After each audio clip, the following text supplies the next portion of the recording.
हाय, good evening, नमस्कार, आदाब। मेरा नाम है आरजे राज। आप देख रहे हैं 415th episode of Nagpur's most happening Facebook live show Raj की बात। छतरपुर फार्म्स प्रेजेंट्स राज की बात in association with Kamath and Durukar Wealth Manager. My hospital partner is Crims Hospital. My home partner is Siddhi Vinayak Infrastructure. A big thank you to Gemini Outdoors, Mohan Enterprises, Globus ITI Kamti, Yuva Foundation, of course, Servicing Bala, and my security system partner, which is Joshi Security Systems. आज शादी का लड्डू जो खाए वो पछताए, जो न खाए वो ज़्यादा पछताए। जो लोगों ने खा लिया है और अब पछता रहे हैं, तो अब जब क्या पछताना, जब चिड़िया चुग गई खेत, ये मुहावरा है, लेकिन ये मुहावरे के पीछे में एक चिड़िया के बहुत सारे दर्द हैं। अब अमूमन होता ये है कि पिछले हफ्ते हमने पति के अधिकारों के बारे में बात की, हस्बैंड्स के अधिकारों के बारे में बात की, लेकिन आज हम पत्नी के अधिकारों के बारे में बात करने वाले हैं। और जब समाज में, हमारे हिंदुस्तान में महिलाओं के राइट्स के ऊपर में जब बात होती है, उनके अधिकारों के बारे में बात होती है, तो कई सारे कान और आईब्रोज ऐसे खड़े हो जाते हैं, और वो खड़ा होना भी ज़रूरी है, क्योंकि महिलाएं हैं तो ये दुनिया है। लेकिन महिलाओं के अधिकारों को लेकर कई सारे मर्दों को बड़ी तकलीफ है, बड़ी प्रॉब्लम है। तो आज एडवोकेट नितिन रमेश गांधी हमारे साथ हैं, उनसे हम बात करेंगे और जानने की कोशिश करेंगे कि महिलाओं के, स्पेशली पत्नियों के क्या अधिकार हैं। अगर आपके पास भी कोई सवाल है तो आप उनसे पूछ सकते हैं। सर नमस्कार, गुड इवनिंग, आदाब। Good evening. 415वें एपिसोड में आपका स्वागत है। आपको बहुत बहुत बधाई हो। Thank you so much sir. Bajaj Nagar का होर्डिंग आपने देखा कि नहीं देखा? मैंने देखा और बहुत अच्छा लगा मुझे, और मैं भी वो कॉन्टेस्ट में शामिल होऊंगा बहुत जल्दी। पोक द होर्डिंग। क्या बात है सर। आज एक ऐसे विषय पे हम बात करने वाले हैं जिस विषय को जानकर आपको भी एक उत्सुकता थी पिछले हफ्ते भी कि आप उस विषय पे बात करना चाहते हैं। बहुत सारी महिलाएं जो गलत ट्रैक पकड़ लेती हैं, गलत वकीलों को हायर करके, या कई सारी चीज़ों के बारे में न जानते हुए कि उनके क्या अधिकार हैं। तो आज आपको मौका मिला है, आप बहुत समय से बात करना चाहते थे जी, पत्नियों के क्या अधिकार हैं। राज सर, पिछली बार जब अपनी मुलाकात हुई थी तो वो टॉपिक था पति के अधिकार जी। तो इसीलिए ज़रूरी था एक बैलेंस बनाने के लिए कि पत्नी के अधिकार के बारे में भी बात की जाए जी। अगर जिन्होंने ये शो पिछली बार देखा होगा तो उनको पता चला होगा कि ये लॉज एक्चुअली बनते कैसे हैं। एक्चुअली ये जो डोमेस्टिक लॉज बोलते हैं इनको, कि घरगुती लॉज, तो ये कैसे बनते हैं, ये पुराने ज़माने से चले आ रहे रीति रिवाजों को मानते हुए बनाए जाते हैं जी, ताकि रीति रिवाज हर्ट ना हो। अब हम ऐसी कंट्री में रहते हैं जहाँ बहुत सारे कस्टम्स, राइट्स, इवन आप एक कास्ट में भी जाएंगे तो काफ़ी सारे क्रीड्स हैं ना, बहुत सारे छोटी छोटी जातियाँ हैं जिनके अलग अलग सोच है जी। तो उनको एक प्लेटफॉर्म पे लाने की कोशिश की गई कानून द्वारा। ये कानून पुराना है, 1955 हिंदू मैरिज एक्ट है, मुस्लिम लॉज और पुराना है, और संशोधन होते रहते हैं। हाई कोर्ट जब बातों को समझते हैं, सुप्रीम कोर्ट तो लॉज को अमेंड करते रहते हैं जी समय के साथ। तो पहले जो ये समय मैं आपको बता रहा हूँ 200-300 साल पुरानी बात, तब कैसा था, महिलाएं जो होती थी वो होम मेकर होती थी, घर में रहती थी जी, बच्चों को संभालती थी, घर को संभालती थी, और जो मर्द होते थे वो बाहर जाते थे और कमाते थे जी। तो ऐसा कहा गया था कि औरतों को ज़्यादा फ्रीडम नहीं थी लोगों से मिलने की, सोशल होने की, ज़्यादा उनको इंडिपेंडेंस नहीं था, एक तरह से बोल सकते हैं। पर आज ऐसा ज़माना नहीं है राज सर। आज ऐसा है, आज तो व्हाट्सअप है, फेसबुक है जी। आप अपने घर में ही अगर मोबाइल पे बैठे हैं तो आप पूरी दुनिया से कनेक्टेड हैं, पूरी दुनिया की न्यूज़ आपको पता चलती है जी। आज की तारीख में किसी महिला को ये पूछने की ज़रूरत नहीं है किसी को कि भाई आज का न्यूज़ क्या है। तो ऑलरेडी इतने सारे एप्स वगैरह आ गए हैं कि महिलाएं कनेक्टेड है जी। और आजकल ऐसा है कि जो थोड़े से रूरल एरियाज में रहने वाली महिलाएं हैं, इवन वो भी मोबाइल फोन्स यूज करती हैं, है ना। सही बात है। तो मोबाइल और इंटरनेट ने एक्चुअली ये पूरी चीज़ों को बदल के रख दिया। फ्रीडम के मायने बदल के रख दिए, इंडिपेंडेंस के मायने बदल के रख दिए जी। तो अब ये जो टॉपिक है राज सर, अगर ये टॉपिक पे हम बात करना शुरू करें तो मुझे लगता है 3-4 दिन का ये टॉपिक है। अच्छा। जो मैं कंटिन्यूसली आपको बोलता रहूं और आप सुनते रहो, ऐसा 3-4 दिन बीत जाएंगे आपको। तो सर ये एक किताब है और ये है लॉज ऑफ मैरिज। छोटी किताब है ये। तो ये जो सर किताब है जी, ऐसी मेरे लाइब्रेरी में अभी 16-17 किताबें हैं जी, और उसके बाद भी लॉज और हैं, ऐसा नहीं कि ये लॉज पूरे कवर हो गए। तो मैं स्टार्ट करना चाहूंगा कि महिलाओं के राइट्स क्या है ना जी। तो पहले के जमाने से लेकर अभी तक महिलाओं को संरक्षण दिया गया, क्योंकि शुरू से ही जो जेंट्स थे वो फ्री थे और वो बाहर निकलते थे, सोशल होते थे और सोशल डिसीजंस भी लेते थे जी, पर महिलाओं को उनमें इन्वॉल्व नहीं किया जाता था। काफी रेवोल्यूशंस हुए, सब हुआ, तो फिर महिलाओं के भी राइट्स के बारे में लोगों ने सोचा, और आज की तारीख में महिलाएं हैं वो जेंट्स की सेम फुटिंग पे हैं जी। इवन आप जॉब में सोचें या कभी रेसिडेंस के बारे में सोचे तो ऐसा नहीं, आजकल सिंगल पेरेंट्स भी रहती हैं लेडीज, तो उसमें आजकल समाज ने उन लोगों को भी एक्सेप्ट कर लिया जी। पहले के जमाने में क्या था, डिवोर्स लेडीज को एक सिन माना जाता, कर्स माना जाता था कि वो सोसाइटी में बहुत जल्दी एक्सेप्ट नहीं होते थे लोग। इवन मालूम है सर, डिवोर्स लेडीज को शादियों में नहीं बुलाते थे जी, कि इट विल बी अ कर्स, है ना। हमारी शादी में ऑर्थोडॉक्स सोच थी जो अभी भी कहीं कहीं प्रिवेल करती है, लेकिन अब वो बहुत माइन्यूट है, कहीं कहीं पे ही सुनने को मिलती है जी। जनरली राजस्थान गुजरात वाले एरिया में थोड़ा सा अभी भी है। तो अब हम आते हैं कि महिलाओं के अधिकार as in relations to marriage जी। तो सबसे पहली चीज ये है कि जो लेडीज है वो, उनको हमेशा से गवर्नमेंट ने संरक्षण दिया है। उनको अधिकार ज्यादा है ऐसा नहीं बोल सकते, लेकिन उनको एक अधिकार इसीलिए दिए गए हैं ताकि वो अपनी बात रख सके फोरम के सामने, कहीं किसी के सामने वो बात कर सके, अपने दिल की बात कर सके। अब जनरली जो महिलाएं अपने मैरिज में प्रॉब्लम फेस करती हैं, वो मैरिज जनरली फेस करते हैं जब वो घर में अकेले होते हैं या 4 दीवारी के अंदर हस्बैंड और वाइफ होते हैं। महिला तो अपना बेसिक माँ बाप का घर छोड़ के किसी के घर जाती है रहने के लिए जी। सो मुझे भी ऐसा लगता है, being a male, it is tough for the lady to adopt a new house, क्योंकि जेंट्स जो होता है वो उसी घर में होता है और अपने फैमिली मेंबर्स के साथ होता है जहाँ वो ऑलरेडी एक्सेप्टेड है। पर एक लेडीज जो होती है वो जब किसी नए घर में जाती है तो उसके लिए घर भी नया होता है, हस्बैंड भी नया होता है, और हस्बैंड के फैमिली वाले भी नए होते हैं। जिनको कभी देखा नहीं उनको मम्मी बोलना पड़ता है, जिनको कभी समझा भी नहीं उनको फादर पापा बोलना पड़ता है ना। और तुरंत, और हस्बैंड की फैमिली ये चाहती है कि लेडीज तुरंत उन्हें फैमिली की तरह एक्सेप्ट कर ले जी। तो जहाँ पे उन्होंने अपने बचपन से लेके काफ़ी टाइम तक अपने मदर फादर के साथ रहा है, तो एकदम से एक्सेप्ट करना भी बहुत कठिन होता है जी। बर्डन रहता है उनके ऊपर मैरिज के बाद, उसमें ये करना चाहिए, वो करना चाहिए, खाना बनाना चाहिए, जो भी XYZ बहुत सी बातें होती है इसमें। तो जब एक लेडीज को ऐसा लगता है कि ये marriage is not working for me, या ये सिनेरियो जो है ये मेरे लिए ठीक नहीं है जी, या she is not feeling safe जी, वहां जाके इस कानून की शुरुआत हो जाती है। तो मेरा ये कहना है सुनने वाली बहनों को कि अगर आपके साथ किसी भी तरह की डोमेस्टिक प्रॉब्लम है लाइफ फैमिली में, तो प्लीज आप उसको ना मतलब नजरअंदाज मत कीजिए, उसको बढ़ने मत दीजिए, उसके स्कोप को बढ़ने मत दीजिए। अगर आपको लगता है कि आपको किसी तरह की प्रॉब्लम फेस हो रही है तो आप उसको ऐसा कीजिए कि इसका सॉल्यूशन निकले। अब इसका सॉल्यूशन निकालने के लिए आपके पास 3 से 4 जगह है जी।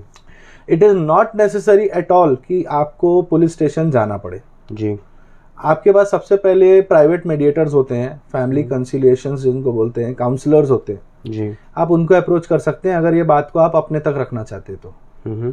दूसरा होता है कि मैरिज काउंसलर्स आपको फैमिली कोर्ट में भी प्रोवाइड होते हैं जी, जहाँ पे आप अपनी बात रख सकते हैं। हमारे यहाँ पे मेडिएशन सेंटर भी है डिस्ट्रिक्ट कोर्ट के 6th फ्लोर पे। आप वहाँ पे भी जाके अपनी बात एक एप्लीकेशन देके कर सकते हैं, जहाँ आपके हस्बैंड या जो भी आपको जिनसे भी प्रॉब्लम है उनको वहाँ बुलाया जाएगा, उनसे बात करने की कोशिश की जाएगी, प्रॉब्लम सॉल्व करने की कोशिश की जाएगी। अब ये हो गया पार्ट नंबर 1। ये तभी कामयाब है जब आपने उस प्रॉब्लम को सीरियस लिया है अपनी लाइफ में, मतलब लेट इट गो नहीं किया है कि भाई ठीक हो जाएगा, सिचुएशन ठीक हो जाएगी, मैं और थोड़ा टाइम दूंगी रिलेशनशिप को तो हो सकता है कि सामने वाला इस बात को समझ जाएगा जी। जनरली ये चीजें वर्क नहीं करती हैं, ठीक है। अब इसमें क्या होता है, नेक्स्ट फेज क्या होता है कि और परेशानियां बढ़ जाती है जी। और जनरली जो लेडीज होती हैं, फीमेल होती हैं, उनके पास एक या दो बच्चे भी हो जाते हैं, तो उनकी रिस्पॉन्सिबिलिटीज भी उनके पास होती है। तब उनको समाज ये बोलता है, उनके परिवार वाले, उनके परिवार मतलब जो उनके मदर फादर ओरिजिनल वाले हैं, शादी के पहले वाले ओरिजिनल माँ बाप ये बोलते हैं कि बेटा बच्चे हो गए तो आप कैसे भी रह लो। तो मैं सबसे पहले आपको ये बोलना चाहता हूँ कि भगवान ने अगर हमको ये जीवन में पैदा किया है तो उसका कोई ना कोई मकसद है जी। बेमकसद जिंदगी जीने का कोई फायदा भी नहीं है और ना खुशी है उसके पीछे। तो अपना जो कानून है वो इसीलिए है कि आप सेफ रहें, खुश रहें और बढ़ते रहें। हर कोई ये चाहता है कि आप कुछ ना कुछ तरक्की करते रहें लाइफ में जी। तो अब इसमें ये होता है कि जैसे आप झेलते जा रहे हो चीजों, सिचुएशंस को हैंडल करने की कोशिश कर रहे हो बाय गिविंग टाइम, है ना जी। तो उसमें क्या होता है, या तो चीजें ठीक हो जाती हैं या तो चीजें और बिगड़ जाती हैं। सच बात है। तो अगर ये बात और बिगड़ गई तो फिर आपके पास ऑप्शन रहता है 100 नंबर पे फोन करके पुलिस को बुलाने का। लेकिन आई एम सॉरी टू से पुलिस के पास कोई पावर नहीं है जी। पुलिस ने एक ग्रुप का गठन किया है जिसमें पहले ये होता था कि एनजीओ वाली लेडीज होती थी जी, जो महिलाओं की मदद के लिए जेंट्स के घर चली जाती थी, उनसे बात करनी। कई बार वो वायलेंट भी हो जाते थे, वहां पे वायलेंस हो जाता था जी। तो पुलिस ने इस चीज को सोचने के बाद भरोसा सेल का गठन किया। भरोसा सेल में क्या होता है, पूरा लेडीज का स्टाफ है जी। और लेडीज का स्टाफ होने के बाद जो है वहां पे उनका भी यही काम रहता है कि उनको भी मैरिज की प्रॉब्लम्स को सॉल्व करना है जी। मतलब डिवोर्स कराना उनका वो नहीं रहता है, उनका मेन मकसद नहीं रहता है जी। अब जैसे समझिए कि हमने भरोसा सेल में जाके कंप्लेन लिखी, पुलिस को बताया, तो पुलिस आपको भरोसा सेल भेज देती है। इनिशियल लेवल पे आपको हेल्प करती है। जैसे समझ लीजिए अगर महिला के साथ वायलेंस हुआ है तो वायलेंस होने पे ऐसा दिख रहा है कि उसके साथ वायलेंस का कुछ निशान है उसके शरीर पे, या उसको किसी तरह का ब्लड निकला हुआ है, तो पुलिस तुरंत आपको हेल्प कर देगी। लेकिन वो ओनली टिल दी एक्सटेंट आपको सेव करने के लिए या आपके बच्चों को सेव करने के लिए जी। जैसे कई बार ऐसा आता है कि महिलाओं में दारू पी लिया हस्बैंड ने और आके फिर बहुत सारा वायलेंस हो गया, बेमतलब की मारपीट हो गई जी। तो उसमें कई बार ये होता है कि महिला क्या करे, महिला तो मार खा ली, रो रही, तो उससे ऐसा नहीं है कि आपके पास कोई ये नहीं है, आप तुरंत 100 नंबर पे फ़ोन करें, आप उसमें बिल्कुल हिचकिचाएं नहीं। पुलिस वहाँ पे आएगी, 7 मिनट के अंदर उनको आना है आपके स्पॉट पे, और वो आने के बाद जो है तो आपको वो प्रॉपर हेल्प करेंगे। अगर मेडिकल एड चाहिए तो मेडिकल एड देगी, लेकिन आपको एक लेटर दे देगी महिला सेल का जी, भरोसा सेल का, सॉरी। तो भरोसा सेल का वो लेटर आपके हस्बैंड को भी दिया जाएगा जी, ठीक है सर। तो ये हो जाने के बाद जो है भरोसा सेल आपको जाना है, वहां पे जाके आपको स्टेटमेंट देना है, और वो पुलिस वाले ही होते हैं, इसीलिए वो लीगली काम करते हैं। लेकिन उनका जो फोकस रहता है घर को ठीक करने का रहता है, तोड़ने का नहीं रहता है। ये आप कोई भी कानून पढ़ेंगे हिंदुस्तान का, तो कोई भी कानून किसी भी चीज तरह से डिवोर्स को मोटिवेट नहीं करता है, क्योंकि हस्बैंड वाइफ के डिवोर्स में सबसे ज्यादा जो तकलीफ है वो बच्चों को है जी। क्योंकि बच्चों को किसी एक माँ बाप का प्यार कटता है, वो चुनना बड़ा तकलीफदायक हो बच्चे छोटे होते हैं ना, तो कैसा होता है राज, बच्चे छोटे होते हैं जी, तो वो अभी एक्सेप्ट नहीं कर पाते कि भाई मुझे माँ के साथ रहना है, फादर के साथ रहना है। उसके भी कानून अलग है, उस पर भी डिस्कस कर सकते हैं, मतलब अपन चाइल्ड के अधिकार के बारे में भी इसमें बात कर सकते हैं। लेकिन अपने टॉपिक को शॉर्ट रखते हुए मैं बता रहा हूँ आपको कि उसके बाद जैसे महिलाएं भरोसा सेल जाती हैं और उनको ऐसा लगता है कि इनके साथ वायलेंस हुआ है और भरोसा सेल में ऐसा लग रहा है कि इस चीज को सॉल्व नहीं किया जा सकता है, ये मानने को तैयार नहीं है टर्म्स एंड कंडीशन या जो भी, तो उसमें फिर क्या होता है, वो लोग कंसर्न पुलिस स्टेशन को एक एप्लीकेशन लिखते हैं कि 498A की कंप्लेन फाइल की जाए जी। अब इसमें कई बार हमारे पास क्लाइंट्स आते हैं राज, वो मुझे बोलते हैं सर मेरे पति ने मेरे को मारा लेकिन उसको तो अंदर नहीं किए जी, उसको तो लॉकअप नहीं किए, उसको तो जेल नहीं भेजे। तो ऐसा होता नहीं है इस कंडीशंस में। मतलब इसमें 2-3 बातें ऐसी कि इफ यू आर पॉइजन्ड, किसी को पॉइजन दे दिया, किसी को बहुत ज्यादा मारने की कोशिश किया, किसी को मर्डर करने की कोशिश किया, जलाने की कोशिश किया, तो वो लेवल अलग हो जाता है, उसका कंसर्न अलग है, वहां पे तुरंत सब बातें होती है, पुलिस ही उसमें एक्शन ले लेती है जी। लेकिन जहां तक मियाँ बीवी के झगड़े का सवाल है तो उन दोनों को टाइम दिया जाता है। अच्छा, मेरे ना कुछ आपसे बहुत बेसिक सवाल है जी। बेसिक सवाल है। मैं चाहूंगा सभी व्यूअर्स भी सवाल पूछें अगर आपके मन में कोई सवाल है तो। क्या पत्नी पति का मोबाइल चेक कर सकती है?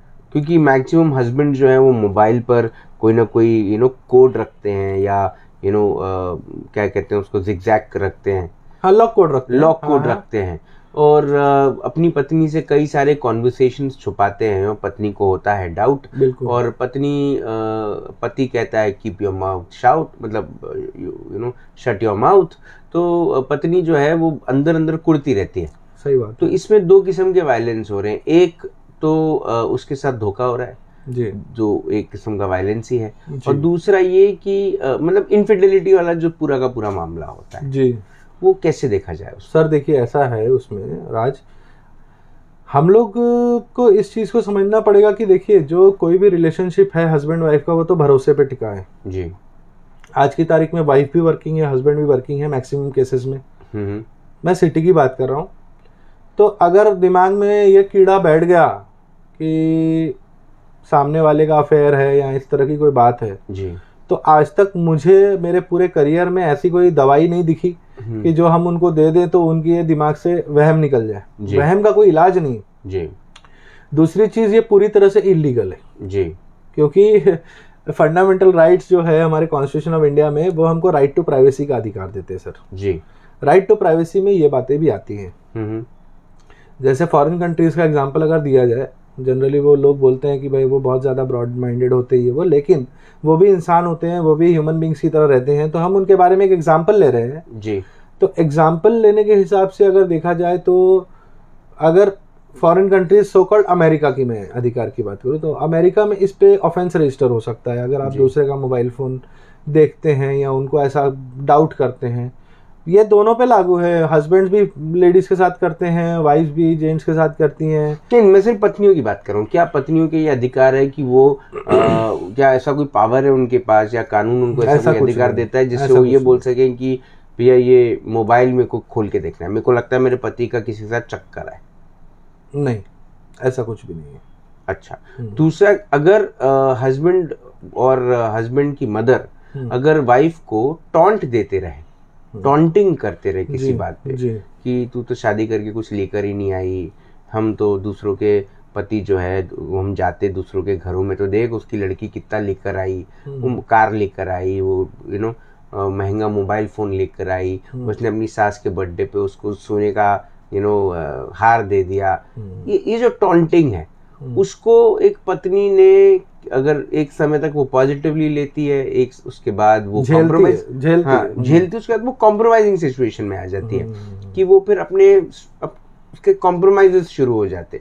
तो इस दौरान क्या करना चाहिए पत्नी ने, उसके क्या अधिकार इसमें है? ऐसा है सर कि इसमें है protection of women from domestic violence act जी, ठीक है, जिसको हम लोग बोलते हैं ना डोमेस्टिक वायलेंस एक्ट जी। बहुत सुने होंगे कि डीवी का मैटर डालना है ये वो। तो ये ऐसा है, ये पूरी तरह से पत्नियों के लिए, वुमेन्स के लिए अधिकार बनाए गए हैं। अगर आप इसमें जो वायलेंस शब्द का यूज किया गया है वो सिर्फ फिजिकल वायलेंस, मारपीट इसी पे सीमित नहीं है। उसमें दो तरह के वायलेंस है, एक मेंटल और एक फिजिकल जी। तो जो एग्जांपल आपने मुझे अभी दिया that comes under mental violence, ठीक है। इसमें क्या है, आदमी के मन से खेलते हैं, मन को परेशान करते हैं, ऐसी कोई घटना जो फीमेल की मन को परेशान कर दे जी। तो मैं आपको सर इसमें स्टोरी सुनाऊंगा ना राज सर, तो ऐसी भयंकर भी स्टोरीज है कि मैं आपको क्या बताऊं। मतलब इवन कुछ स्टोरीज में तो ऐसा भी था कि नई बहू ने अगर कुछ दहेज वहेज नहीं लाया, दहेज का तो खैर दूसरा कानून है, डाउरी एक्ट आता उसमें, लेकिन जैसे दहेज नहीं लाया तो उनको पंखा भी नहीं मिलता सोने के लिए रात में। अरे बाबा, इस तरह की भी केसेस हैं, कई है कि किसी तरह उनको इतना परेशान करो कि वो रो के अपने घर पे फोन करके बोले कि भाई इनकी डिमांड पूरी कर दो, नहीं तो मैं नहीं रह पाऊंगा। मतलब मैंने तो कहानियों में ये भी सुना है कि मैंने क्राइम पेट्रोल में देखा था एक शो में कि एक बहू कई वर्षों तक रोटी पे घी लगा कर नहीं खाती थी। अच्छा। कारण क्योंकि वो अपने घर से वो दहेज में वो लेकर नहीं आई थी। अच्छा। तो उस बात को लेकर भी वो एक शो था, लेकिन वो सत्य घटनाओं पे आधारित है, तो कहीं ना कहीं वो चीज़ हुई होगी। अच्छा, मुझे एक चीज़ बताइए कि जब बात आती है पत्नियों के, जब हम एज इट इज हम पत्नियों के अधिकारों के बारे में बात कर रहे हैं, तो when it comes to sexual relationship, अब हस्बैंड के साथ पत्नी का सेक्सुअल रिलेशनशिप है, लेकिन she is not happy, she can not go out and tell it to anybody. क्या उनके ऐसे अधिकार है? क्या वो अधिकार उनको किसी तरीके से, वो पति के साथ अगर खुश नहीं है तो क्या वो पति को डिवोर्स दे सकती है? क्या वो पति से अलग हो सकती है? बिल्कुल बिल्कुल बिल्कुल। इसमें ऐसा है कि डिवोर्स देने का ये वन ऑफ द कारण है, ठीक है। इसमें कई सारे कारण हैं, जिसमें से वो एक कारण है जिसमें अगर वो ये प्रूफ कर दे कि हस्बैंड इम्पोर्टेंट है, he is not fit to become a father, या he is not fit capable enough to have physical relationship, तो वहाँ पे आप उन डिवोर्स लिया जा सकता है। और दूसरी चीज ये है कि इवन इफ अगर सेक्सुअल रिलेशंस बनाने के लिए हस्बैंड एक्सेप्ट नहीं, एग्री नहीं है, इवन इन केस की एवरीथिंग इज राइट, पर लेकिन husband is not accepting, even in that case, but it is hard to prove, है ना। जब कोर्ट में हम जाते हैं और कोई चीज का दावा करते हैं तो उसमें बर्डन ऑफ प्रूफ जो होता है वो लेडीज के ऊपर होता है कि जो एलिगेशंस वो लगा रही है उनको प्रूव करना है।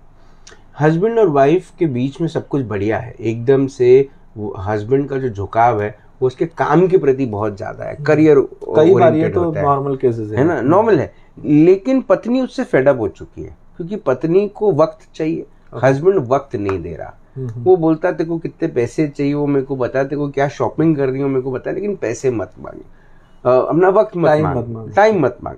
क्या पत्नी के अधिकार है कि वो पति को इस बात को लेकर डिवोर्स दे सके? और आज स्पेसिफिकली तो नहीं है ये ऐसा कुछ, क्योंकि ये अंडरस्टैंडिंग के ऊपर डिपेंड करता है। कई बार डिवोर्स पिटीशन फाइल होती है तो उसमें लिख देते हैं दोनों की अंडरस्टैंडिंग मैच नहीं हो रही है, there is no match of understanding, therefore they are getting mutually divorced. Husband को भी वाइफ को छोड़ना है, वाइफ को भी हस्बैंड को छोड़ना है, तो they are getting mutually divorced, है ना। तो इस तरह की बातें भी होती है, लेकिन इसका कोई स्पेसिफिक कानून नहीं है कि भाई टाइम नहीं देता है। तो इट इज एज, देखिए फैमिली को टाइम देना उतना ही इम्पोर्टेंट है जितना कि कमाना जी। और आज की तारीख में राज सर, हमको मालूम है कि एक मेल या जो वर्किंग या फीमेल भी है उनको मालूम है कितने प्रेशर है हमारे को महीने के, EMIs है, इलेक्ट्रिसिटी बिल्स हैं, बच्चों की फीस है, तो कहीं ना कहीं वो फ्रस्ट्रेशन फैमिलीज में दिखता है। मेरे को नहीं लगता कि 5% से ऊपर की फैमिलीज होंगी जो पूरी तरह से सेटिस्फाइड होंगी कि नहीं हम खर्चा वर्चा करके भी वी आर लिविंग है हैप्पी लाइफ। हर कोई अपने एक प्रॉब्लम्स में है, तो हस्बैंड वाइफ को ये म्यूचुअली एक्सेप्ट करना पड़ेगा कि अगर हस्बैंड टाइम नहीं दे रहा है तो हस्बैंड को ये समझाना पड़ेगा कि the time I am not giving to you, या मैं जो आपको समय नहीं दे पा रहा हूँ वो प्रोडक्टिव है। ऐसा नहीं है राज सर, देखिए अब इसमें दो बातें हैं कि काम से निकले, दोस्तों के साथ चले गए खाना खाने, दारू पीने, लेट नाइट आ गए, तो वहाँ पे तो वाइफ सही है कि भाई जब तुम्हारी छुट्टी 7 बजे होगी तुम 12 बजे घर आ रहे हो और वो डेली आ रहे हो, उससे अच्छा आप हमको टाइम दो, हमारी फैमिली को टाइम दो। वही दूसरी तरफ वो बोल रहा है कि भाई मैं एक्स्ट्रा काम कर रहा हूँ ऑफिस में और उसकी मैं पेमेंट भी ले रहा हूँ और वो एक्स्ट्रा काम से हम अपनी EMIs चुका लेंगे, हम नई कार ले लेंगे, तो I think that is something very productive and justified कि भाई ये जो मैं काम कर रहा हूँ ये उससे मैं इसकी EMI भर पाऊंगा और वो गाड़ी हमारे काम आएगी या वो घर हमारे काम आएगा, हमको बड़ा घर चाहिए, बच्चे को अच्छी स्कूल में पढ़ाना है। आज की तारीख में राज मेरे को लगता है छोटे बच्चों की फीस लाख रुपए है, तो कैसा हो जाता है, लाख रुपए साल की है, एक नॉर्मल बता रहा हूँ, फिर बाकी के खर्चे हैं, तो ये खर्चों का बर्डन भी हस्बैंड वाइफ के ऊपर आता है। तो उसमें डिवोर्स लेना कोई मतलब मुझे नहीं लगता कोई सेंसिबल बात है कि भाई वो मुझे टाइम नहीं देता। हाँ, अगर आप ये प्रूफ करते हो कि उसके पास कोई काम नहीं है और वो दिन भर इधर उधर मटरगस्ती करता है या फिर दोस्तों को टाइम देता है, मुझे टाइम नहीं देता है, तो फिर कहीं ना कहीं आप सही हो, मुझे ऐसा लगता है। हस्बैंड को आदत लग गई है मैच पे बैटिंग करने की, पत्ते खेलने की, और पत्नी का सब कुछ उसने बर्बाद कर दिया।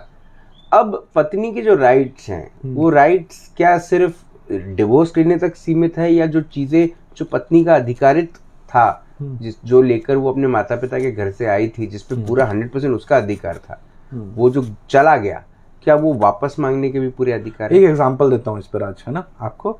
जैसे समझिए कि हमने एक खेत खरीदा है, मैं हस्बैंड वाइफ को रिलेट करने के लिए ऐसा बता रहा हूँ कि खेत खरीदा है, खेत में कुआं है, वो कुएं में इतना पानी है कि हम खेत को पानी दे सकते हैं जी, लेकिन हमारे पास एक बेवकूफ आदमी आया या स्टूपिड आदमी आया, उसने वो पानी को जहरीला कर दिया या वेस्ट कर दिया, और अब वो पानी ना किसी काम का है, और या तो ना उसमें इतना पानी है कि हम खेतों को पानी दे सकें जी, तो वो पानी कहाँ से आप लाओगे? जैसे फॉर एग्जाम्पल वो आदमी ने अपने आप को बर्बाद कर दिया और अपनी फैमिली को भी बर्बाद कर दिया, तो जब उसके पास कुछ है ही नहीं तो आप उससे कैसे क्लेम करोगे?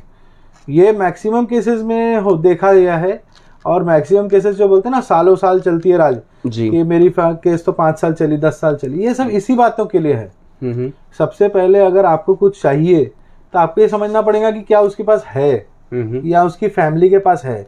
अब इसमें एक कानून और है कि समझ लीजिए आपके हस्बैंड अगर आपको मेंटेन नहीं कर सकते हैं जी, तो आप उनके फादर मदर से भी, या जहां से उसका मेंटेनेंस चलता है, कई बार ऐसा देखा गया कि हस्बैंड नॉन वर्किंग होते हैं, उसका मेंटेनेंस तो वो पत्ते वालों के साथ जिसके साथ वो रोज बैठता है उनसे चलता है। नहीं, लेकिन ऐसा नहीं होता है राज सर। पत्ते वाले भी आपको तभी तक बिठाते हैं ना जब तक आपकी जेब में पैसा है। बराबर। कोई, मेरे को नहीं लगता कि किसी जेब में पैसा नहीं है और वो पत्ते खेल सकता है। ये मैं आपको प्रैक्टिकल बात बता रहा हूँ। तो उसी तरह ऐसा है कि जब समझ लीजिए कि अगर किसी को डिवोर्स देना है या कोई मेंटेनेंस और पैसा मांग रहा है, हो सकता है वो बेचारी लड़की जब शादी करके आई होंगी तो 20 लाख रुपए का सोना लाई होगी, लेकिन आज उसके घर में खाने की भी प्रॉब्लम है, अनाज की भी प्रॉब्लम है, तो आप वो 20 लाख रुपए क्लेम किससे करोगे यार? उससे अच्छा तो वो लड़की की जिंदगी बचा लो ना उससे हटा के। देखिए कल को कोई आपघात हो जाए किसी के साथ तो ठीक होके एक नई जिंदगी शुरू करना पड़ता है, ना कि वो आपघातिक सिचुएशन में आप बैठे रहो कि यहीं पे सब होगा। आप समझ रहे हो? You can take it as an accident of your life कि मेरे साथ एक गलत डिसीजन हुआ, और every time and any time you can move on, है ना। लाइफ में कभी भी किसी भी स्टेज पे लोग तरक्की कर जाते हैं। इट इज नॉट दैट कि आप ये बोलोगे कि सर मैं तो 50 साल की होगी, 40 साल की होगी, मेरा कौन करेगा। तो मेहनत करने वालों की कभी हार नहीं होती। और सबसे पहले लेडीज को ये समझना होगा सर कि आपको सेल्फ सफिशिएंट बनना होगा। वो एजुकेशन में बोलो, प्रोफेशनली बोलो, एटलीस्ट चाहे आप बच्चे भी अगर आपके पढ़ रहे हो या छोटे हो तो उनको ये समझाइए कि आप प्रोफेशनल उनको ऐसा कुछ कराइए जिससे कि वो सेल्फ सफिशिएंट हो, कि कल को उनके लाइफ में अगर कुछ प्रॉब्लम हो जाए तो एटलीस्ट। मैं आपको एग्जांपल बताऊं, एक हमारे यहाँ पे एक मैडम थी, तो उनके बच्चे काफ़ी सियाने थे, और लेकिन उनकी हस्बैंड कैसे थे कि भाई ट्रंक कार्ड थे, पत्ते खेलते थे। तो वो लेडीज़ ने अपने हस्बैंड को छोड़ी फ्री में, मतलब उससे कुछ डिमांड नहीं की, सिर्फ बच्चों का ले ली उसने अधिकार, और उसने मालूम है ये क्लाउड किचन खोला। Now she is doing good, मतलब she is not very wealthy, आप ये नहीं बोल सकते, but she is confident and she is good, she is doing good. मतलब अपनी जिंदगी अपने तरीके से सुकून से जी रही। यार सुकून से बड़ा क्या है? कौन से पैसे में सुकून है? आप बताओ मेरे को, कहाँ से आप सुकून खरीदोगे? कानून आपको हेल्प कर रहा है कि आपकी जिंदगी ठीक कर रहा है जी। वो कोई मोड नहीं है किसी से कुछ एक्सट्रैक्ट करने का, है ना। कई बार ऐसा देखा गया केसेस में कि फीमेल जो होती है, अरे इसने मेरे को इतना परेशान किया ना, मैं इसकी फैक्ट्री बिकवा दूंगी, मैं इसके माँ बाप को जेल में भेज दूंगी, इस तरह का मतलब नेगेटिव थॉट। और ये मालूम है ये सीरियल्स के कारण हुआ है। सीरियल्स बोलो, व्हाट्सएप बोलो, दोस्ती में बोलो, मतलब बदला लेने के लिए कानून का इस्तेमाल मत करो। रसोड़े में कौन था, है ना। मतलब इसी तरह से कि आप उसको बदले की भावना से मत लो, बल्कि एक्सीडेंट की भावना से लो कि मेरा डिसीजन गलत हो गया, हम एक साथ नहीं रह पाए। लेकिन बच्चों की जब अधिकारों की बात आती है तो पत्नी और पति की सोच नहीं मिल पा रही, और पत्नी को पति के साथ नहीं रहना, हस्बैंड को भी वाइफ के साथ नहीं रहना। वो लोग ये सोचते हैं कि डिवोर्स कर लें, और वो डिवोर्स करने के बाद पति ज्यादा सक्षम है बच्चों को पालने में, पत्नी के घर वाले भी पत्नी को साथ नहीं दे रहे। ये एक और चीज उभर कर आ रही है। बड़ा दुर्भाग्य है कितनी हमारी सोसाइटी को लेकर हम कितना सोसाइटी समाज करते हैं, लेकिन हम अपने ही, मतलब मैं ये पेरेंट्स को जिम्मेदार ठहरा रहा हूँ कि वो अपने बच्चों को कैसे भूल देते हैं। एक बेटी जिसको वो एक समय पे अपनी परी, अपनी रानी, महारानी क्या क्या कहते थे, वो जब बच्ची की शादी हो जाती है और वो पति के साथ खुश नहीं, उसके बाद वो पलटकर जब अपने माँ बाप के पास आती है तो वही माँ बाप जो उसको परी बोलते थे, जो उसको गुड़िया बोलते थे, अब उसको लाचार कर देते हैं ये कहकर कि हमने तो तेरे को विदा कर दिया।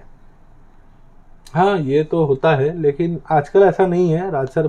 कंप्लीट केसेस में ऐसा नहीं है, लेकिन मैक्सिमम केसेस में ऐसा है। जी देखिए कैसा होता है सर, जब एक, अभी ये बात पता नहीं कितनी आप लोगों को सच लगे, लेकिन आज की तारीख में कोई भी किसी की ना फाइनेंशियल रिक्वायरमेंट्स को पूरा नहीं करना चाहता।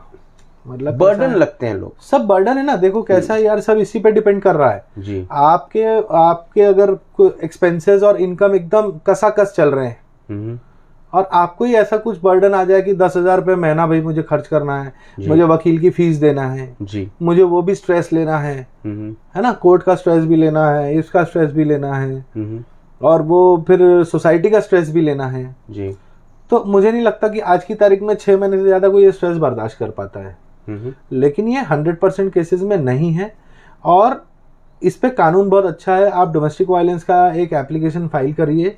डोमेस्टिक वायलेंस की एप्लीकेशन में आपको इंटरिम मेंटेनेंस का एक रहता है कि जिसमें जब तक एप्लीकेशन डिसाइड हो रही है तब तक आपको मेंटेन किया जाता है। तो वहाँ आप अपने मतलब प्रॉपर प्रूफ दीजिए। जैसे बच्चे स्कूल जाते हैं तो उनकी आप स्लिप लगाइए कि कितने रुपए लगते हैं, या उनका ब्रोशर दीजिए कि भाई इतने पैसे तो लगते ही हैं। फिर अगर रेंटेड अपार्टमेंट में रहते हैं, घर में रहते हैं, तो उसका आप रेंट का जो एग्रीमेंट होता है वो लगाइए कोर्ट के सामने। तो 110% कोर्ट उस चीज को कंसिडर करता है और कई बार कोर्ट सामने वाले को बिना सुने भी ऑर्डर पास कर देता है। और वो कानून इतना सख्त है कि अगर आपने उसका पालन नहीं किया तो 2-3 मतलब बार कोर्ट उनको वार्न करता है, उसके बाद जेल भेज देता है। अधिकार इतने हैं सर। अधिकारों की एक बार और मैं 2-3 सवाल मेरे पास। बिल्कुल बिल्कुल। कि एक सवाल मेरा ये कि क्योंकि आज मेरी ऑडियंस सवाल नहीं कर रही है, सिर्फ देख रही है, और सिद्धि रजवानी भी आज कुछ नहीं बोल रही है, मतलब ये बड़ा इंटरेस्टिंग लग रहा होगा शायद। ओके, तो मुझे सर ये बताइए कि जिस किस्म से हस्बैंड और वाइफ में डिफरेंसेस आते हैं, वो डिफरेंसेस आने के बाद मेरा जो पिछला सवाल था कि वो अपने घर से अलविदा हो जाती है, पति तो रखना नहीं चाहता, अगर लड़की के माता पिता भी उसे रखना नहीं चाहते तो क्या वो माता पिता के घर फोर्सफुली घुस सकती? नहीं, फोर्सफुली तो देखो सर कहीं भी नहीं घुस सकते, है ना। ऐसा वैसा फोर्सफुली नहीं बोल रहा हूँ मैं इमोशनल फोर्सफुल होकर माता पिता मैं समझ गया आपके सवाल कि वो कहाँ जाए। अगर माँ बाप भी नहीं रख रहे हैं, इधर पति भी नहीं रख रहा है, तो आखिर जाए कहाँ जी। तो उसी के लिए मैं आपको बता रहा हूँ कि उसके लिए उनको किसी के पास डिपेंडेंट होने की जरूरत नहीं है। कानून आपको किसी के ऊपर डिपेंडेंट करता भी नहीं है। आप अगर ये चीज़ कोर्ट में साबित कर दें कि मैं घर से बाहर हूँ, रेंटेड अपार्टमेंट में हूँ या रेंटेड प्रीमाइसेस में रहती हूँ और मेरे पास फ़िलहाल इतना इनकम नहीं है या स्रोत नहीं है जिससे मैं अपने आप को पाल पाऊँ, तो कोर्ट उसको कंसिडर करता है। कोर्ट उसमें बहुत अच्छे से ऑर्डर देता है और कई जगह कई केसेस में इसको मिसयूज भी किया जाता है। दूसरा एक चीज़ ये कि सरनेम जो चेंज होता है विवाह के बाद जी, लड़की अपना सरनेम चेंज करती है। कई सारे घरों में ऐसा भी है कि लड़की आएगी अपने नाम जो उसका पुराना नाम है, शादी के बाद विवाह के बाद वो जब हमारे परिवार में आएगी तो हम उसका नाम बदल कर ये रख देंगे, है ना। अब वो उनके यहाँ उनका कस्टम है या उनके ढकोसले हैं, वो उनको पता है जी। लेकिन the girl is not comfortable. हाँ, मेरा बचपन से नाम यही रहा है, मेरा बचपन से सरनेम यही रहा है, नहीं बदलना है, तो क्या उसके अधिकार हैं कि वो अपना नाम वैसा ही रखे जैसा? ये तो मेरे घर का एग्जाम्पल है, क्योंकि मेरी जो वाइफ है शी इज ऑल्सो एजुकेटेड और उन्होंने MSc कंप्यूटर साइंस किया हुआ है। तो she is also willing to work, she is also having her passport and everything. तो जैसे अगर हम उनका नाम शादी के बाद बदल देंगे जी, तो वो चीज़ें जो डॉक्यूमेंट्स है वो इंडिया में तो कंसिडर हो जाते हैं लेकिन फॉरेन में कंसिडर नहीं होते हैं जी। तो इसीलिए आज की तारीख में जो वर्किंग है या जो पढ़ी लिखी लेडीज है वो अपना नाम चेंज नहीं करना चाहती है और उनको कोई प्रेशर भी नहीं है। अब कैसे हम घर में नहीं बोलते, अरे जैसे विराट कोहली का नाम चीकू है ना, तो प्यार से चीकू बुलाते, लेकिन एक्चुअल में तो ही इज विराट कोहली जी। तो लेकिन दूसरी तरफ उसकी वाइफ कौन है? अनुष्का शर्मा जी, क्योंकि वो उस तरह से उनका चल रहा है कि they can not change their name, है ना। लेकिन परिवार की खुशी के लिए होता है कि भाई आप मुझे घर पे ये बुला लो जी। लेकिन ऑफिशियली नाम बदलने का ऐसा सच कोई वो नहीं है कि जबरदस्ती नहीं है। आज के जमाने में आप मैरिड भी लिख सकते हो अपना स्टेटस और अपना नाम पुराना भी लिख सकते हो। हस्बैंड का नाम आपको लिखना पड़ेगा तो हस्बैंड का नाम आप लिखो, लेकिन नाम आप पुराने लिखो, क्योंकि आपके सारे 10th के डॉक्यूमेंट्स, पुराने डॉक्यूमेंट्स, बर्थ सर्टिफिकेट, है ना, वीजा पासपोर्ट पहले करा लेते हैं आजकल, तो वीजा पासपोर्ट चेंज नहीं होते, पासपोर्ट्स एक्चुअली नहीं होते। तो ये सब बातें हैं टेक्निकली जो है, ये इंडिया में कैसा है, मान्यता है तो एक्सेप्ट हो जाता है राज, है ना, कि भाई ये शादी के बाद ये कहला रही थी, शादी से पहले ये। लेकिन आप अमेरिकन और ऑस्ट्रेलियंस को ये नहीं समझा सकते, वहाँ ये चीज़ नहीं है। तो आजकल इंडिया अब ऐसा हो गया है कि काफ़ी सारे जो अभी यंगस्टर्स हैं वो या तो फॉरेन जा चुके हैं या फॉरेन जाने के लिए सोचते हैं कि हम वहाँ जाएंगे जॉब करेंगे, या कई लोग अब आईटी कंपनीज में काम करते हैं तो वो भी फॉरेन ट्रेंड्स भी बहुत सारे लोग उसको फॉलो करते हैं। और वो आजकल यार कैसा है, कोई भी इतनी प्रॉब्लम्स में नहीं जाना चाहता ना। नहीं, लेकिन अगर उसके लड़की के इनलॉज नहीं माने तो क्या करें? तो फिर वही है कि आप किसी को प्रेशर नहीं डाल सकते ना, it comes under mental cruelty. Even आप किसी लड़की को जॉब करने से भी नहीं रोक सकते हैं। मैं आपको एकदम वाइडर सेंस में बता रहा हूँ कि कई बार ऐसा होता है कि भाई लड़की को शादी के समय बोलते हैं आप जॉब कर सकते हो, बाद में इतनी रिस्पॉन्सिबिलिटीज दे देते हैं, बोलते तो वो जॉब करने की क्या जरूरत है, पति कमाता है। तो इस सर्कमस्टेंसेस में आपका फंडामेंटल राइट्स है कॉन्स्टिट्यूशन ऑफ इंडिया में, दैट यू कैन वर्क। आपको काम करने से कोई रोक नहीं सकता। नहीं, क्योंकि लड़की ने शादी से झाड़ू पोछा, बर्तन, खाना बनाना, बच्चों को पालना, बड़े बुजुर्गों को पानी, दूध, चाय देना, रात को खाना खिलाना, सिर्फ उसका तो जिम्मेदारी नहीं ली है ना। कॉन्जुगल राइट्स की जिम्मेदारी नहीं है, ऐसा कहना है आपका हमारे लीगल भाषा में जी। तो ऐसा है, देखिए मैं तो उसके लिए अपनी बहनों को यही बोलूंगा कि आप अपने आप को इतना केपेबल बनाओ कि अगर आप वर्क करते हो ना तो एटलीस्ट आप देखिए, जितना इम्पोर्टेंट आपको वर्क करना है उतना ही इम्पोर्टेंट जो घर के बड़े हैं उनको टाइम पे खाना देना, दवाई देना भी है जी। अब हम लोग तो इतने बिजी हैं, मैं हस्बैंड्स की बात करूं, वाइफ्स की बात करूं, मैं वर्किंग लोगों की बात कर रहा हूं कि इतने ज्यादा बिजी होते हैं कि वो इन सब चीजों पे ध्यान नहीं दे सकते। और यहीं से प्रॉब्लम की शुरुआत होती है कि भाई घर में यहाँ से मनमुटाव होते हैं।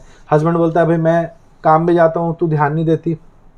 तो इसमें मेरा सिर्फ इतना कहना है मेरी बहनों को कि आप लोग अगर इस तरह की कोई सिचुएशन को जूझ रहे हो अपनी लाइफ में, तो आप प्लीज इतना भी केयर कीजिए कि आपके घर में कोई डोमेस्टिक हेल्प आप रखो कि जो कि एटलीस्ट इन मतलब बड़े बूढ़ों को दवाई दे, खाना दे, ताकि आपका थोड़ा, या आपके बच्चों को आपके पीठ पीछे स्कूल से आए तो थोड़ा सा संभाले, उनको भी खाना दे, ताकि एक ग्रेसफुल एटमॉस्फेयर घर में बना रहे, ना कि आप हर चीज़ के लिए परेशान हो। जैसे मालूम है ये कैसा है, मालूम है राज, जैसे बड़ी फैक्ट्री, बड़ी ऑफिसेज होती है ना जी, कि उसमें बॉस सब काम नहीं करते जी। भाई, पहले रिसेप्शन होता है, फिर ऑफिस बॉयज होते हैं, फिर उसके बाद एक काम करने की टीम होती है। तो उस तरह की सोच आपको घर में भी रखनी पड़ेगी अगर आप वर्किंग हो तो, कि किसको कितना काम देना। सिद्धि रजवानी का सवाल आया है। चलिए आ गया देखिए आ गया सवाल। ये है कि सर वाइफ हस्बैंड अलग रहते हों, सवाल बड़ा अच्छा है, वाइफ हस्बैंड अलग रहते हों, डिवोर्स नहीं हुआ है, तो इज इट नेसेसरी कि हस्बैंड को खर्चा पानी देना पड़ेगा? बिल्कुल, अगर आपको सिर्फ उसमें डिवोर्स का कोई वो नहीं है, मतलब कि डिवोर्स हो तो ही खर्चा पानी देना, ऐसा नहीं है। अभी हमारे कानून में बिल्कुल ये है, मतलब बिल्कुल लिखा हुआ है कि हस्बैंड को वाइफ की पूरा मेंटेन करना है उसको। तो अपने को कोर्ट में जाना है, वाइफ को कोर्ट में जाना है और ये बताना है कि भाई हम अलग रहते हैं, लेकिन है ना वो मुझे मेंटेन नहीं करता है। जैसे कई बार ऐसा होता है, अभी अब तो लॉकडाउन में नहीं है, लेकिन पहले कई ऐसे केसेस थे कि हस्बैंड दुबई में काम करता है, लेडीज यहाँ रहती है, लेकिन कई बार उसको पैसे नहीं भेजते या डिस्प्यूट क्रिएट करते, तो उसमें आपको कुछ नहीं करना है, डोमेस्टिक वायलेंस की आप केस फाइल कर सकते हो, 125 सीआरपीसी में आप मेंटेनेंस की केस फाइल कर सकते हो, लेकिन आपको उस चीज को कोर्ट में प्रूफ करना पड़ेगा कि really you are not getting maintained. अच्छा, अब इसका मिसयूज भी है, जैसे कि आप जो हस्बैंड फॉरेन में रहता है उसको परेशान करना है, मालूम है क्रिमिनल केस अगर कर देंगे एप्लीकेशन तो उसका वीजा कैंसिल हो जाएगा, तो उसको बार बार धमकी देते हैं कि भाई हम ये फाइल कर देंगे तुम्हारे ऊपर। फाइल करने के बाद क्या होगा, फाइल तो हो जाएगी, वहां बेचारा परेशान हो जाएगा, उसकी जॉब चली जाएगी। एक सिमिलर केस ऐसा था मेरे पास जिसमें वो जो हस्बैंड था वो सिंगापुर में काम करता था और लड़की जो थी वो नागपुर की थी जी। उसमें भी यही हुआ कि उन्होंने 498A की केस फाइल किया, तो he was earning a good salary of 3.5 lakhs per month and he is a nice guy. ऐसा नहीं बोलेंगे कि ही इज, अब व्हाट डिस्प्यूट क्या है उनके बीच में वो तो मुझे मालूम नहीं, क्योंकि वो घर के अंदर की बात है जी, लेकिन उसको अपनी जॉब से हाथ धोना पड़ा। तो उसमें नुकसान फैमिली का है ना, क्योंकि he is the earning member, तो नुकसान दोनों का हो गया। वाइफ ने गुस्से में कर दिया, लेकिन नुकसान तो पूरी फैमिली का हो गया, बच्चों का भी हो गया। ऐसा है राज सर। डिवोर्स के केसेस बहुत आते हैं आपके पास, as a not as a lawyer but as a human, आप उसको कैसे देखते हैं? देखिए, मैं तो मेरे दिल से चाहता हूँ, मैं आपको ये बात तहे दिल से और हजारों बार बोल चुका हूँ कि मैं कभी भी डिवोर्स के मत में नहीं हूँ। और मुझे नफरत है जब लेडीज हमारे टेबल पे आके ये बोलती है कि सर मेरे को तो बदला लेना है, मेरे को तो इसको जेल में डालना है, मेरे को तो इसके माँ बाप को बिल्कुल परेशान कर देना है, सेंट्रल जेल के गेट में देखना है, आप पैसे बोलो। अब इसमें मालूम है क्या राज सर, इसमें ना मालूम है हमारे कोर्ट में, नॉट टू से, देखो मैं लॉयर हूँ लेकिन मैं दोनों बातें आपको बताता हूँ, गलत और सही। इसमें ना टाउट्स बहुत बड़ा रोल प्ले कर रहे हैं आज के। टाउट्स मतलब दलाल। अब कैसा होता है, अब दलाल कई तरीके के होते हैं। जैसे मालूम है लेडीज परेशान है तो वो कुछ कुछ जगहों पे जाएगी ना, भरोसा सेल जाएगी, कोर्ट जाएगी, पुलिस स्टेशन, तो हर जगह टाउट्स जैसे लोग बैठे हैं। अब इनको मालूम होता है कि लेडीज है तो मतलब पैसा मिलने वाला है जी। ऐसे बहुत कम ही केसेस होते हैं जिसमें लेडीज ने पैसा दिया। और आपको बताऊं राज, आज ही मैंने एक केस फाइल मतलब बनाई है अभी, जिसमें लेडीज अपने हस्बैंड को 2 लाख रुपए दे रही है डिवोर्स में। अच्छा। इवन मैं आपको उनकी फाइल भी दिखा सकता हूँ कि उसमें लेडीज जो है वो गवर्नमेंट सर्वेंट है, लेडी वुमन मतलब उसकी वाइफ, और इधर जो है जेंट्स जो है वो नॉर्मल वर्किंग है, मतलब उतना पैसे वाला नहीं है जी। तो जो फीमेल है वो मेल को 2 लाख रुपए दे रही है, कारण टू गेट डिवोर्स्ड, कि भाई तू अपना घर वर देख ले, क्योंकि वो उसके फ्लैट में रहता है। अब वो उसकी EMI वगैरह वो भरती है, तो भाई मेरा फ्लैट छोड़, तो अपना देख कहाँ जाना है, कैसे करना है, रेंट पे रहना है, जो भी है। जनरली ये चीज हमने जेंट्स को देखा है लेडीज के साथ करते हैं जी। ये ऐसा भी होता है कि हस्बैंड को भी पैसे मिलते हैं मिलते हैं, उसमें क्या है, खुशी की बात है। कई सारे ये पिछले बार भी आपको मैंने बताया था कि ऐसा नहीं है, राइट्स सेम है जी। तो इस तरह चलता है सर, मतलब अच्छा, वकालत में भी कई सारे ऐसे वकील होते हैं जो इस किस्म के केसेस अपने हाथ में लेते हैं और फिर उसको चलने देते हैं। सॉरी टू से, मालूम है, सॉरी टू से, भले कुछ लॉयर्स भी सुन रहे होंगे इसको जी, और मुझे कोई अफसोस नहीं हो रहा है ये बताने में, क्योंकि हर प्रोफेशन का एक डार्क साइड भी होता है और एक वाइट साइड भी होता है जी। तो ये डार्क साइड बताता हूँ। फीमेल्स की केस वकील, कई वकील हैं ऐसे, नाम तो नहीं लूं, अच्छा रहेगा, नाम मुझे कोई आपत्ति नहीं है लेने में, नहीं मत लीजिए। क्या होता है उसमें, फ्री में केस लड़ते हैं और दलाली तय होती है। अच्छा। कि अगर लेडीज को 2 लाख रुपए मिले तो भाई आप मुझे 20% देना, 40,000 रुपए, 40,000 रुपए आप मुझे देना। जैसे क्योंकि क्या होता है राज, इसमें लेडीज जो होती है ना, ये क्या बोलती हैं, भाई हमारे पास तो पैसे नहीं है, फीस देने के नहीं है। अरे फीस देने के पैसे नहीं है तो आप लीगल एड है आपके पास, लीगल एड नाम की एक चिड़िया है जो 6वें माले पे बैठती है हमारे डिस्ट्रिक्ट कोर्ट में, वहां पे आपको फ्री में लॉयर मिलता है, तो आपको ये टाउट्स के चक्कर में जाने की जरूरत नहीं है। अब क्या होता है सर इसमें, जैसे समझो अब फीमेल को चाहिए 2 लाख रुपए जी, लेकिन वकील लड़ते हैं 10 लाख के लिए। अच्छा। क्योंकि 10 लाख में उनको कितने मिल जाएंगे, 4 लाख रुपए। सही बात है, आप समझ रहे हो कैसा होता है जी। तो इसमें आखिरकार किसके राइट्स का हनन हो रहा है, इसमें तो फीमेल के राइट्स का हनन हो रहा है। मिल उसको क्या रहा है, जो चीज एक आधी साल में खत्म होनी है वो 4 साल में भी खत्म नहीं हो रही है। परेशानी दोनों तरफ से हो रही है। अच्छा, लेडीज भी फंस जाती है कि भैया वकील को हमने दे दी है, तो अब वो वकील भी हम चेंज नहीं कर सकते समय पे। सही बात। और वो चेंज करने भी नहीं देते जी। वो वकीलों का मालूम है कि भाई अब मेरा पुलाव बन चुका है, खाने का समय हो गया है, तो वो कहाँ से छोड़ देंगे, हांडी तो तोड़ेंगे नहीं जी। तो वो एक अलग सा है। और ये चीज मैंने पर्सनली महसूस किया है केस में जो अभी हमने सेटल करा था। तो वो जब लेडीज मेरे ऑफिस में आके म्यूचुअली सेटल करने को तैयार थी, तब वो वर्किंग लेडी थी, और वो, मैं छोटे तबके की बात कर रहा हूँ, मतलब ये जो लोग हैं ये बहुत कम कमाने वाले और बिलो पॉवर्टी लाइन या पॉवर्टी लाइन वाले लोग हैं जी। उस समय मुझे वो लेडीज ने कहा कि भैया अगर आप मुझे 1 लाख रुपए भी दिला दोगे तो मेरी वैसे भी शादी हो रही है काटोल में किसी और के साथ जी, तो मैं 1 लाख लेके डिवोर्स दे देती हूँ, क्योंकि 1 लाख रुपए मेरी फैमिली का खर्चा हुआ था शादी में, आप दे दीजिए, मैं कर लेती हूँ। और वही फिर वो एक टाउटस लॉयर के पास गए, उसने उसको 3.5-4 लाख रुपए तक घुमाता रहा, और ये जो चीजें थी ये 5 साल चली। अरे बाबा। तो ऐसा भी होता है, और ये सब मतलब माल प्रैक्टिसेस हैं। डार्क साइड बोला, मतलब वकील भी हायर करें तो बहुत सोच समझ के, बहुत ज्यादा यार, बहुत ज्यादा। ये जैसे हम गाड़ी चलाने के लिए ड्राइवर चुनते हैं जी, तो हम 10 बार चेक करते हैं, दारू तो नहीं पीता भी, ठीक तो चलाता है, एक्सपीरियंस है। एक तरह से आप अपने कई सारे डिसीजंस उसके हाथ में दे रहे हैं, अपना जीवन, अपनी लाइफ ही दे रहे हो ना, लाइफ प्रॉपर्टी सब अपने हाथ में दे रहे हो जी। और यहाँ तो ऐसा है कि चलो एक्सीडेंट हो जाएगा तो एक बार चोट खा के आदमी ठीक भी हो जाएगा, पर ये डिसीजन ऐसे लाइफ के डिसीजन है ना। कई बार देखो क्या होता है राज सर, अपन डार्क साइड वाले लॉयर्स को अपॉइंट कर लेते हैं, फिर कई बार फीमेल और मेल जो होते हैं ना, वहीं पार्क के नीचे आइसक्रीम खाते हुए दिखते हैं, आपस में बात करते हुए दिखते हैं कोर्ट प्रीमाइसेस में, लेकिन ऊपर आके उनको लड़ना पड़ता है जी, क्योंकि उनको इस तरह से मतलब फोकस किया जाता है कि भाई अब तुमको अलग ही होना, अब तुमको डिवोर्स लेना ही तुम्हारा फाइनल डिसीजन है। लेकिन ऐसा नहीं है, मतलब कैसा, इवन डिवोर्स एप्लीकेशन फाइल करने के बाद भी आप अपना माइंडसेट चेंज करो और कोशिश करो कि एक साथ रहें, क्योंकि हर किसी को सुधरने का मौका देना चाहिए। और अब रिश्ता क्यों ना हो। हाँ, अब इतना फ्रस्ट्रेशन बढ़ गया ना जी राज सर, मियाँ बीवी में इतना फ्रस्ट्रेशन बढ़ गया ना कि छोटी छोटी बातों पे लड़ाई हो जाती है। और सबसे मैं हाथ जोड़ के आप लोगों से एक पर्सनल बात शेयर करता हूँ कि प्लीज आप अपने ऑफिस का स्ट्रेस घर में मत लेके आइए और घर का स्ट्रेस ऑफिस में लेके मत जाइए। ये दोनों चीजों के लिए है, ये मेल के लिए फीमेल के लिए।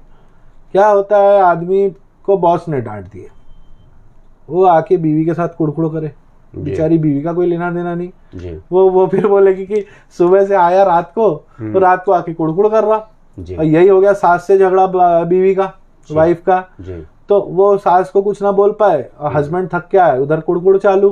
तो अपने डोमेस्टिक रिलेशन को क्यों खराब करते हो।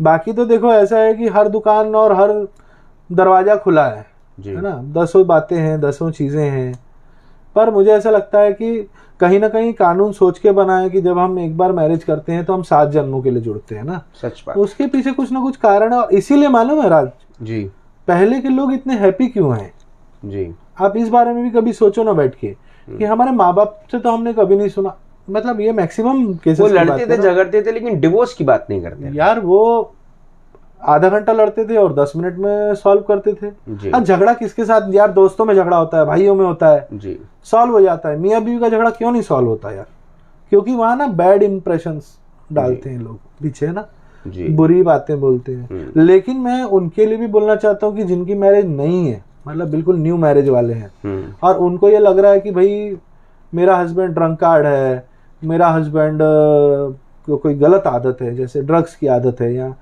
ऐसा कुछ है जिससे मैं नहीं निप पाऊंगी बहुत, या उसका फ्यूचर मुझे अंधकार में दिख रहा है, तो प्लीज छोड़ दीजिए। मतलब ये दोनों को लागू होता है। जैसे कई बार ऐसा पता चलता है हस्बैंड को कि वाइफ का भी अफेयर था शादी से पहले और वो अभी भी कंटिन्यू कर रही है, या कुछ बातें हैं जो अपने मनमुटाव हो रही है, मतलब ये बातें जो आप सहन ना कर पाओ ना, तो it is better to separate than to fight. मतलब लड़ो मत यार, आज की तारीख में लड़ना इज नॉट दी, ये टाइम सेव करो, शांति से अलग हो जाओ, शांति से लाइफ जियो और जियो और जीने दो, इसको बदला मत लो। मतलब बैठ के बदला ले रहे हैं, रिवेंज स्टोरी नहीं। क्या होता है मालूम, कई बारों में हस्बैंड होता है या वाइफ होती है, अभी आज के केस में वाइफ जो थी वो गवर्नमेंट सर्वेंट थी, पता आपको, हस्बैंड आगे बोलता है मेरे को नौकरी खाना है इसकी। अरे वाह, क्यों भाई, तो खाना खा, बादाम खा, नौकरी तो खा रहा है। लोगों के दिमाग यार, एक लॉयर को ना पहले तो सबसे अच्छा साइकेट्रिस्ट बनना पड़ता है इस ऐसी केसेस में जी, कि आपको पहले उनका मन समझना पड़ता है और कई बार नहीं भी बोलना पड़ता है कि भाई ये काम मैं नहीं करता हूँ, तो इसको एक एक्सीडेंट समझ के भूल जाना चाहिए मेरे हिसाब से तो। और ब्रेकअप्स कोई बुरी चीज नहीं है सर। अगले हफ्ते हम एक्सीडेंट्स के ऊपर में ही बात करने वाले हैं कि अगर जब गाड़ी ठुक जाए तो रास्ते पे आपको क्या करना है। अच्छा टॉपिक है, बहुत अच्छा टॉपिक है ना, तो उस पर हम बात करेंगे। उम्मीद है कि लोग इस एक्सीडेंट और उस एक्सीडेंट में चलिए, आपने अपना वक्त दिया, आपने हमसे बात करी। लास्ट बात बोलना चाहता हूँ मैं हर बार तुमको टोकता हूँ, इस बार भी टोक रहा हूँ, कोई बात नहीं। मैं वेट कर रहा था कि तुम जैसे कंक्लूड करोगे टोकूंगा जी। तो लास्ट में मैं ये कहना चाहता हूँ कि फॉर जेंट्स आपको डरने की जरूरत नहीं है, फॉर लेडीज आप लोग को भी डरने की जरूरत नहीं है। कानून जो है वो बहुत लथार्जिक नहीं है, सिंपल है और प्रैक्टिकल है जी। लेकिन वो अप्रोच प्रैक्टिकल हो तो प्रैक्टिकल है जी। और जब हम किसी जज के सामने या इस तरह की किसी भी फोरम के सामने जाते हैं तो आप हमेशा ये याद रखना कि आपके जैसे 40 से 50 लोगों से वो रोज डील करते हैं जी। तो उनको मालूम है कि कितनी सच्चाई है और कितना झूठ है जी, है ना। अभी तो ये भी हाल है कि वकीलों के यहाँ प्रोफार्मा सेव रहते हैं कि वो he is a drunkard, he does not come, और इसका तो बाहर अफेयर है, ये वो नहीं, क्या वो सेव है, वो पूरी दुनिया यही बोलती है और वो सेव भी है। मतलब मेरे को कुछ नहीं करना है, प्रिंट मारना है तो वही निकल जाएगी स्टोरी पूरी। सच बात। तो आप प्रिसाइज रहिए। और थप्पड़ पिक्चर देखेंगे आपने राज? हाँ, शी वॉज सो प्रिसाइज जी। मेरे को लाइफ में कोई प्रॉब्लम नहीं है हस्बैंड से, मेरा कुछ नहीं है, लेकिन थप्पड़ नहीं मारना था बस। कितना प्रिसाइज स्टोरी है। बिल्कुल, जज को भी लगेगा कि यार शी इज सो प्रिसाइज, मतलब कि वो सच बोल रही है। और वो सच बोल रही है क्योंकि उसको पार्टी में उसने दारू के नशे में मारा जी, बल्कि उसकी कोई गलती नहीं थी। सच बात है। तो इस तरह आपको प्रिसाइज रहना है और आपको ये समझना बहुत जरूरी है कि बदला लेना आपकी जिंदगी नहीं है। भगवान ने आपको यहाँ जो भेजा है ना, ये बदला लेने के लिए नहीं भेजा है। Eye for eye makes the world blind. आप किसी की आंख के बदले आंख मांगेंगे तो आप भी अंधे हो रहे हो और दुनिया भी अंधी हो रही है। सच बात। और आप कर्मा में अगर विश्वास करते हो, जो मैं करता हूं, अगर आप जैसा करोगे वैसा भोगोगे, तो बच्चों पे इसका इफेक्ट है, बच्चों पे भी इसका इफेक्ट है। इसलिए आपको हर चीज़ों को ध्यान में रखना है और सजा देने से माफ़ कर देने वाला बड़ा रहता है। तो ये सोच के कि मेरी लाइफ है, मेरी फैमिली है, मेरा हस्बैंड है, मेरे बच्चे हैं, you have to move ahead, है ना। भूल जाइए और आगे बढ़िए, उसको लेके बैठिए मत उसके पीछे कि मैंने ये करना है करके, है ना। बस इतना ही कहना था। आपने अपना वक्त दिया, आपने हमसे बात करी, आपने बहुत अच्छे सवालों के जवाब दिए, आपने वो राह दिखाई कि पत्नी के अधिकार हैं, बिल्कुल हैं, लेकिन हर अधिकार का सही इस्तेमाल करना, गलत इस्तेमाल करना भी आना ज़रूरी है। बिल्कुल, आपने अधिकारों के बारे में बताया, उसके लिए बहुत बहुत धन्यवाद। अगले हफ्ते हम एक्सीडेंट्स के ऊपर में बात करेंगे कि एक्सीडेंट हो जाता है तो रब्बा रब्बा कैसा हो जाता है, डर जाते हैं ना लोग। जी, तो उस पर बात करेंगे। राज, अभी आप मुझे एक अपडेट दो, लेकिन मैं आपसे एक अपडेट मांग रहा हूँ। कोविड का क्या अपडेट है भाई नागपुर में? सर शांति है, बेड्स अवेलेबल है? बिल्कुल है। तो हैवॉक था या सच में ऐसी सिचुएशन थी? सर मेरे हिसाब से तो सिचुएशन वैसी थी। आप तो ग्राउंड लेवल पे थे ना, इसलिए आपसे पूछ रहा हूँ मैं, क्या था? बहुत खराब थी और काफी लोगों को खोए भी हम लोगों ने इसमें, बहुत लोगों को खोए, बहुत वेलविशर्स को और अपने लोगों को खोया। मेरे परिवार में ही 3 लोग गए। तो मेरे को लगता है मैक्सिमम फैमिलीज का ये है। अगर हम मेरी फैमिलीज में भी जबलपुर में रहते हैं तो काफी लोगों की डेथ हो गई। जबलपुर में सिचुएशन और खराब थी यहाँ से, ऐसा सुनने में आया। लेकिन ऐसा नहीं लगता राज सर आपको कि अगर सिचुएशन अगर गवर्नमेंट ने थोड़ा सा पहले देख लिया होता, 15-20 दिन पहले, जैसे ये ऑक्सीजन सिलेंडर्स का जो मसला था, ये मेरे को लगता है हफ्ते 10 दिन में ठीक हो गया। हफ्ते भर तक एक ट्रबल रहा लेकिन ठीक हो गया। यही अगर इस सिचुएशन से 10 दिन पहले या 5 दिन पहले भी ये सिचुएशन गवर्नमेंट को थोड़ा सा एनालाइज कर लेती, क्योंकि ये बोल ही रहे थे ना, जैसे अभी बोल रहे हैं थर्ड वेव, और वो कौन सा अभी आया, ब्लैक फंगस, व्हाइट फंगस, वो सब की तैयारी कर रहे हैं ना लोग, डॉक्टर्स भी कर रहे हैं। तो वैसी जैसे इन लोगों ने बोला था सेकंड वेव आएगा मई या मार्च में कभी भी, तो उन्होंने उस समय अगर तैयारी कर ली होती तो मेरे ख्याल से 50% लोग बच जाते, मुझे ऐसा लगता है। मुझे ऐसा लगता है कि हर चीज के लिए ना हम नेताओं को जिम्मेदार ठहरा देते हैं। नहीं ऐसा नहीं है। लेकिन इस बार आई गेस एडमिनिस्ट्रेशन की ये भूल रही, ये चूक रही, और मुझे ऐसा लगता है कि उन्होंने बाद में कवर अप भी किया, मेहनत करी 24 घंटे। नहीं, उसके लिए तो सैल्यूट है यार। लेकिन अगर पहले कर लेते तो शायद हालात कुछ और होते हैं, सब बच जाते, बहुत लोग बच जाते। और मुझे ऐसा लगता है राज सर, अगर अपने कंट्री में सिटीजन ऑफ इंडिया है और अगर वो डेथ होती है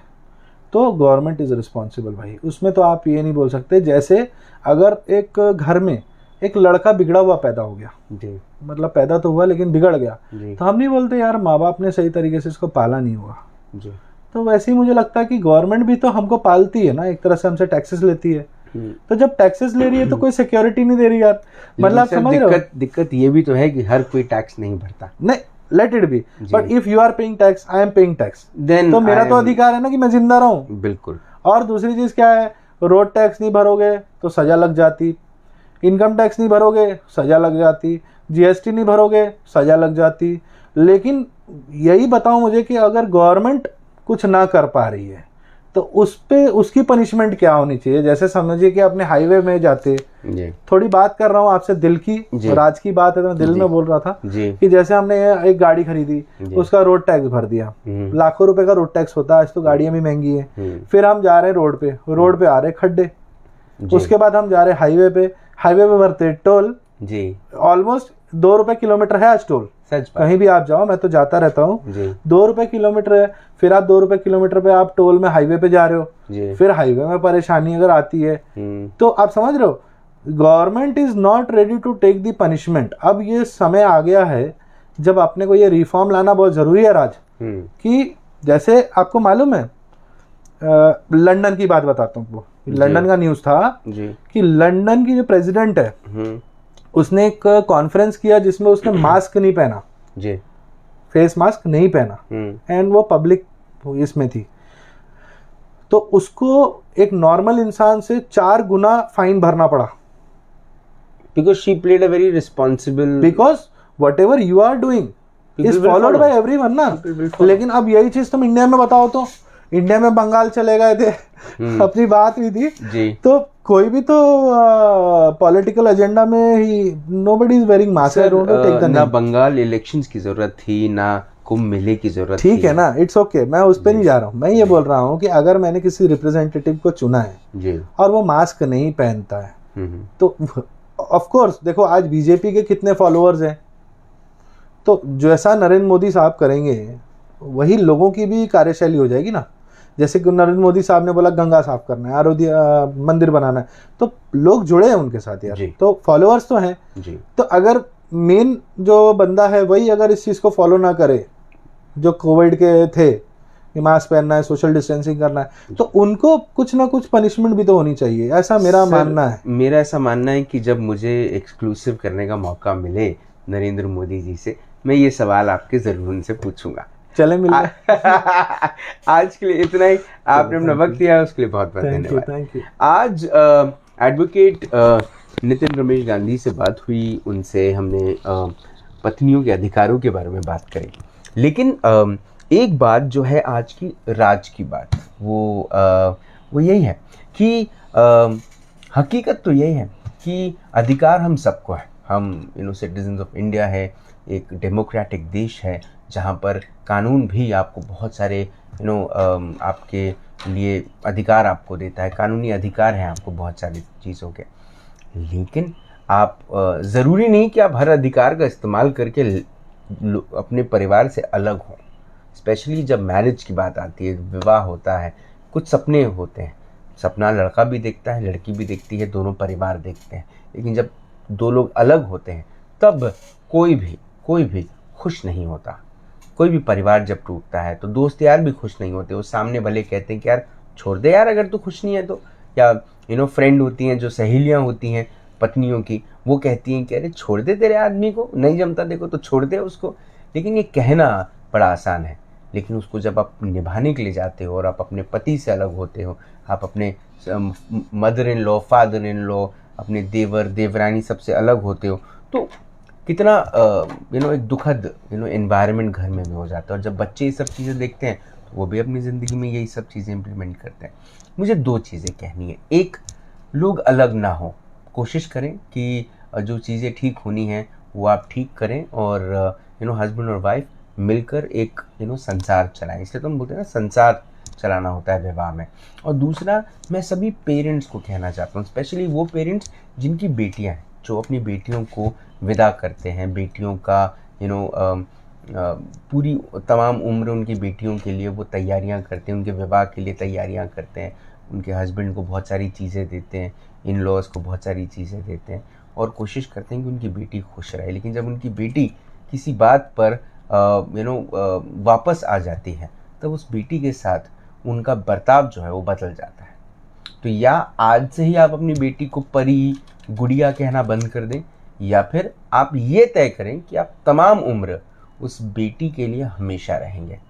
भले वो उस शादी में खुश ना हो जिस शादी को आपने तय किया, या उसने लव मैरिज करी, वो शादी करके गई, वो शादी करके वापस अगर आ गई, या अपना किसी कोई दुख लेकर वापस आ गई, तो आप एज अ पेरेंट, आपकी जिम्मेदारी है, as a brother it's your responsibility, younger और elder, to take care of your sister. महिलाओं को इज्जत देना बहुत ज़्यादा ज़रूरी है, क्योंकि महिलाएं हैं तो हम हैं। I salute, I tribute to this show, to all the women out there who make or who inspire women every day. Keep inspiring us. Thank you and कल शाम को 5 बजे मिलेंगे। तब तक आप अपना ध्यान रखें, सुरक्षित रहें, स्वच्छ रहें, स्वस्थ रहें, मस्त रहें, खुश रहें, जिंदा रहें, मुस्कुराते रहें। जय हिंद।